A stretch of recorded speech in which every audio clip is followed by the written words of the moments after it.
Olá a todos, meu nome é Marco Antônio Santos, sou agrometeorologista da Rural Clima e em parceria com a TMG vim até aqui bater um papo com vocês para falar um pouco sobre essa questão do El Niño, se vai ou não se formar El Niño agora para a safra ainda ao longo dessa safra 18 e 19 e se ocorrer, qual será seu impacto. Olha pessoal, o que tem para se falar é o seguinte: realmente há previsões de que se forme um El Niño, porém muito fraco e muito diferente dos padrões normais de El Niño. Por que isso? Porque somente a região central do Oceano Pacífico é que está se mostrando com temperaturas mais elevadas. Já a região mais ao leste, bem essa região mais costeira aqui do Oceano Pacífico, que banha, né, a costa da Colômbia e do Peru, tem tudo para se permanecer oscilando muito entre um padrão de neutralidade e um padrão um pouco mais aquecido. Com isso, essa oscilação da região, que a gente chama de Ninho 1+2, que é bem aqui na costa, né, da América do Sul, e a região mais central quente, isso dá uma configuração de El Niño que a gente denomina de El Niño Modoc, ou falso El Niño. E o que espera com isso, então? Que as condições não sejam clássicas de um El Niño, ou seja, muita chuva no sul do Brasil e seca no Nordeste. Pelo contrário, o que a gente está vendo, a Rural Clima está vendo, é o seguinte: há possibilidades de que venha chover muito bem nos dois extremos, tanto no sul quanto na região do Mapitobá, porém com algumas nuances. Ora, nós vamos ter um período um pouquinho mais chuvoso no sul do Brasil, como está acontecendo agora, nessa última semana de novembro e 1ª de dezembro, que volta a chover um pouco mais no sul, e em contrapartida, depois muda-se isso, volta a chover muito no norte. Então a gente sempre vai estar com essa oscilação, horas chovendo mais numa região, horas na outra região. Porém, a faixa central, que aí inclui o Mato Grosso, Goiás, Minas, poupa a parte do centro-oeste e do sudeste, ainda terá chuvas bastante irregulares.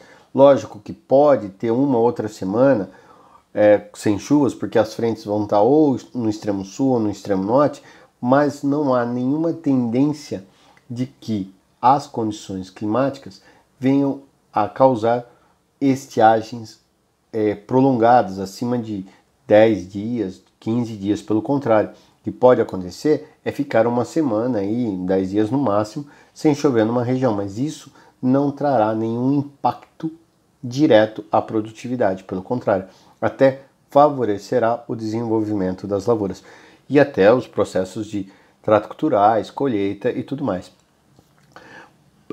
O único problema é que esse excesso de chuvas, ou seja, essa oscilação da região mais central do Oceano Pacífico, tem mantido um padrão mais com que as frentes frias fiquem mais concentradas sobre a região central. Por isso que vem chovendo muito sobre as regiões produtoras de Rondônia, Mato Grosso, Goiás, Minas Gerais, né? Até mesmo em algumas outras regiões tem chovido muito por conta disso. Isso tem trazido uma preocupação muito grande aos produtores por conta de doenças, né? Por outro lado, essas condições também estão sendo excepcionais aí para o desenvolvimento das lavouras, a não ser uma questão aí de luminosidade, que está realmente, esse período mais chuvoso está deixando a luminosidade mais baixa, as taxas de luminosidade mais baixas, que pode trazer algumas complicações ao potencial produtivo. Não traz quebra, mas talvez diminui um pouco o potencial produtivo das lavouras. Mesmo aquelas sementes ou aqueles cultivares de altíssimo potencial produtivo.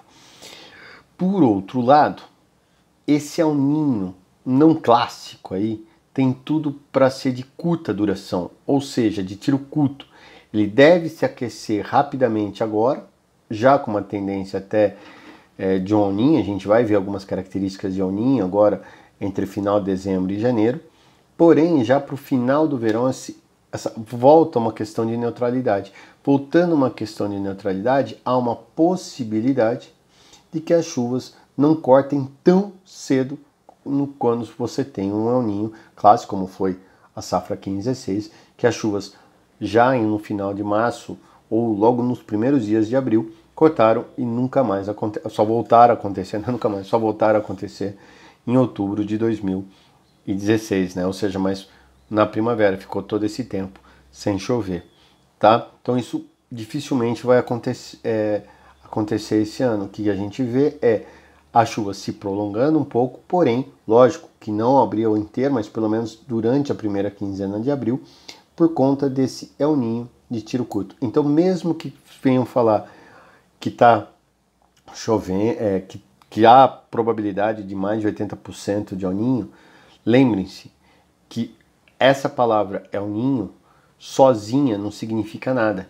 O que tem que pensar é que vamos ver outros comportamentos do clima, como as outras regiões do Oceano Pacífico, também do Atlântico, para entender de fato o que vai acontecer com o clima durante esses próximos meses, né? Então, fique atento que a gente vai trazendo junto com a TMG vídeos como esse para explicar melhor o que vai acontecer com o clima. Mas, de uma certa forma, as condições climáticas estão e continuarão sendo muito boas para a produção de grãos aqui no Brasil esse ano. Um grande abraço a todos e até mais.